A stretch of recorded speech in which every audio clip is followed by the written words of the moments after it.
श्री परमात्मने नमः। श्रीमद् भागवत गीता अध्याय 3 कर्मयोग। अर्जुन बोले, हे जनार्दन, यदि आपको कर्म की अपेक्षा ज्ञान श्रेष्ठ मान्य है तो फिर हे केशव, मुझे भयंकर कर्म में क्यों लगाते हैं? आप मिले हुए से वचनों से मेरी बुद्धि को मानो मोहित कर रहे हैं। इसलिए उस एक बात को निश्चित करके कहिए जिससे मैं कल्याण को प्राप्त हो जाऊं। श्री भगवान बोले, हे निष्पाप, इस लोक में 2 प्रकार की निष्ठा मेरे द्वारा पहले कही गई है। साधन की परिपक्व अवस्था अर्थात पराकाष्ठा का नाम निष्ठा है। उनमें से सांख्य योगियों की निष्ठा तो ज्ञान योग से माया से उत्पन्न हुए संपूर्ण गुण ही गुणों में बरतते हैं ऐसे समझकर तथा मन, इंद्रिय और शरीर द्वारा होने वाली संपूर्ण क्रियाओं में कर्तापन के अभिमान से रहित होकर सर्वव्यापी सच्चिदानंद घन परमात्मा में एक ही भाव से स्थित रहने का नाम ज्ञान योग है। इसी को संन्यास, सांख्य योग आदि नामों से कहा गया है। और योगियों की निष्ठा कर्मयोग से होती है। फल और आसक्ति को त्याग कर भगवदाज्ञानुसार केवल भगवदर्थ समत्व बुद्धि से कर्म करने का नाम निष्काम कर्मयोग है। इसी को समत्व योग, बुद्धियोग, कर्मयोग, तदर्थ कर्म, मदर्थ कर्म, मत कर्म आदि नामों से कहा गया है। होती है। मनुष्य न तो कर्मों का आरंभ किए बिना निष्कर्मता जिस अवस्था को प्राप्त हुए पुरुष के कर्म अकर्म हो जाते हैं अर्थात फल उत्पन्न नहीं कर सकते, उस अवस्था का नाम निष्कर्मता है को यानी योग निष्ठा को प्राप्त होता है। और न कर्मों के केवल त्यागमात्र से सिद्ध यानी सांख्य निष्ठा को ही प्राप्त होता है। निःसंदेह कोई भी मनुष्य किसी भी काल में क्षण मात्र भी बिना कर्म किए नहीं रहता, क्योंकि सारा मनुष्य समुदाय प्रकृति जनित गुणों द्वारा प्रवश हुआ कर्म करने के लिए बाध्य किया जाता है। जो मूढ़ बुद्धि मनुष्य समस्त इंद्रियों को हठपूर्वक ऊपर से रोककर मन से उन इंद्रियों के विषयों का चिंतन करता रहता है, वह मिथ्याचारी अर्थात दंभी कहा जाता है। किंतु हे अर्जुन, जो पुरुष मन से इंद्रियों को वश में करके अनासक्त हुआ समस्त इंद्रियों द्वारा कर्मयोग का आचरण करता है, वही श्रेष्ठ है। तू शास्त्रविहित कर्तव्य कर्म कर, क्योंकि कर्म न करने की अपेक्षा कर्म करना श्रेष्ठ है, तथा कर्म न करने से तेरा शरीर निर्वाह भी नहीं सिद्ध होगा। यज्ञ के निमित्त किए जाने वाले कर्मों से अतिरिक्त दूसरे कर्मों में लगा हुआ ही यह मनुष्य समुदाय कर्मों से बंधता है। इसलिए हे अर्जुन, तू आसक्ति से रहित होकर उस यज्ञ के निमित्त ही भलीभांति कर्तव्य कर्म कर।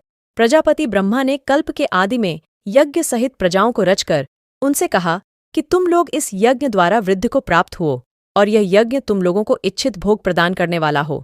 तुम लोग इस यज्ञ द्वारा देवताओं को उन्नत करो और वे देवता तुम लोगों को उन्नत करें। इस प्रकार निस्वार्थ भाव से एक दूसरे को उन्नत करते हुए तुम लोग परम कल्याण को प्राप्त हो जाओगे। यज्ञ द्वारा बढ़ाए हुए देवता तुम लोगों को बिना मांगे ही इच्छित भोग निश्चय ही देते रहेंगे। इस प्रकार उन देवताओं द्वारा दिए हुए भोगों को जो पुरुष उनको बिना दिए स्वयं भोगता है, वह चोर ही है। यज्ञ से बचे हुए अन्न को खाने वाले श्रेष्ठ पुरुष सब पापों से मुक्त हो जाते हैं, और जो पापी लोग अपना शरीर पोषण करने के लिए ही अन्न पकाते हैं, वे तो पाप को ही खाते हैं। संपूर्ण प्राणी अन्न से उत्पन्न होते हैं। अन्न की उत्पत्ति वृष्टि से होती है, वृष्टि यज्ञ से होती है, और यज्ञ विहित कर्मों से उत्पन्न होने वाला है। कर्म समुदाय को तू वेद से उत्पन्न और वेद को अविनाशी परमात्मा से उत्पन्न हुआ जान। इससे सिद्ध होता है कि सर्वव्यापी परम अक्षर परमात्मा सदा ही यज्ञ में प्रतिष्ठित है। हे पार्थ, जो पुरुष इस लोक में इस प्रकार परंपरा से प्रचलित सृष्टिचक्र के अनुकूल नहीं बरतता अर्थात अपने कर्तव्य का पालन नहीं करता, वह इंद्रियों द्वारा भोगों में रमण करने वाला पापायु पुरुष व्यर्थ ही जीता है। परंतु जो मनुष्य आत्मा में ही रमण करने वाला और आत्मा में ही तृप्त तथा आत्मा में ही संतुष्ट हो, उसके लिए कोई कर्तव्य नहीं है उस महापुरुष का। इस विश्व में न तो कर्म करने से कोई प्रयोजन रहता है और न कर्मों के न करने से ही कोई प्रयोजन रहता है, तथा संपूर्ण प्राणियों में भी इसका किंचन मात्र भी स्वार्थ का संबंध नहीं रहता। इसलिए तू निरंतर आसक्ति से रहित होकर सदा कर्तव्य कर्म को भलीभांति करता रह, क्योंकि आसक्ति से रहित होकर कर्म करता हुआ मनुष्य परमात्मा को प्राप्त हो जाता है। जनकादि ज्ञानीजन भी आसक्ति रहित कर्म द्वारा ही परम सिद्धि को प्राप्त हुए थे। इसलिए तथा लोक संग्रह को देखते हुए भी तू कर्म करने के ही योग्य है, अर्थात तुझे कर्म करना ही उचित है। श्रेष्ठ पुरुष जो जो आचरण करता है, अन्य पुरुष भी वैसा वैसा ही आचरण करते हैं। वह जो कुछ प्रमाण कर देता है, समस्त मनुष्य समुदाय उसी के अनुसार बरतने लग जाता है।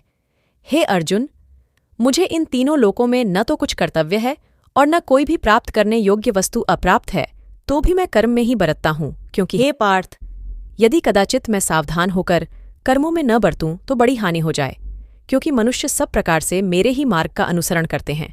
इसलिए यदि मैं कर्म न करूं तो ये सब मनुष्य नष्ट भ्रष्ट हो जाए और मैं संकटता का करने वाला हूं तथा इस समस्त प्रजा को नष्ट करने वाला बनूं।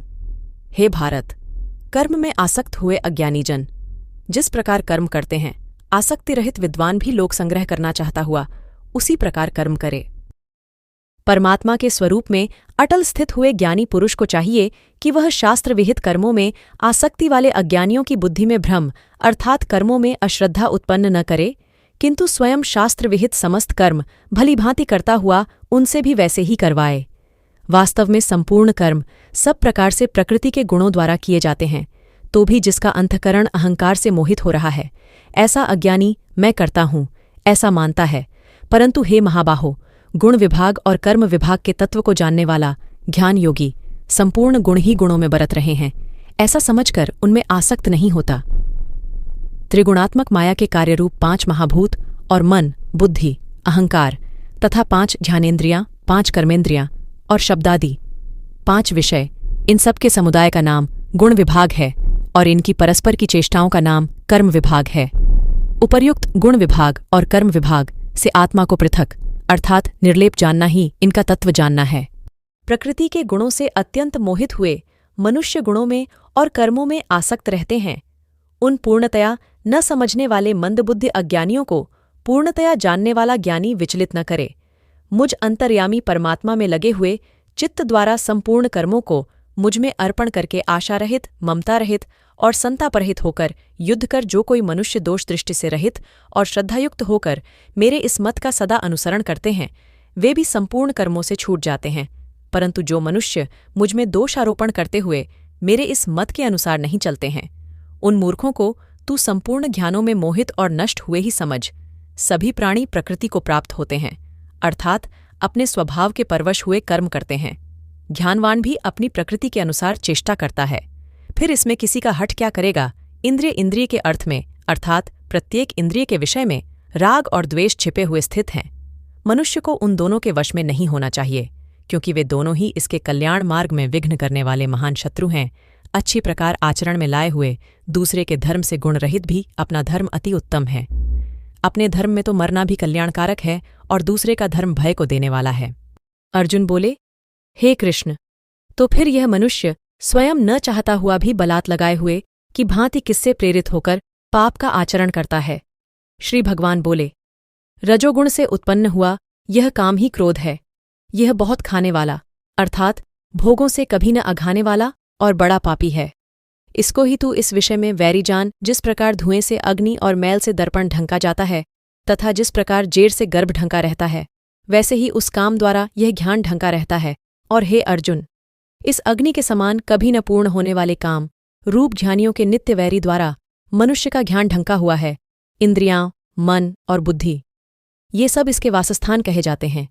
ये काम इन मन, बुद्धि और इंद्रियों द्वारा ही ज्ञान को आच्छादित करके जीवात्मा को मोहित करता है। इसलिए हे अर्जुन, तू पहले इंद्रियों को वश में करके इस ज्ञान और विज्ञान का नाश करने वाले महान पापी काम को अवश्य ही बलपूर्वक मार डाल। इंद्रियों को स्थूल शरीर से पर यानी श्रेष्ठ, बलवान और सूक्ष्म कहते हैं। इन इंद्रियों से पर मन है, मन से भी पर बुद्धि है, और जो बुद्धि से भी अत्यंत पर है वह आत्मा है। इस प्रकार बुद्धि से पर अर्थात सूक्ष्म, बलवान और अत्यंत श्रेष्ठ आत्मा को जानकर और बुद्धि द्वारा मन को वश में करके, हे महाबाहो, तू इस कामरूप दुर्जय शत्रु को मार डाल।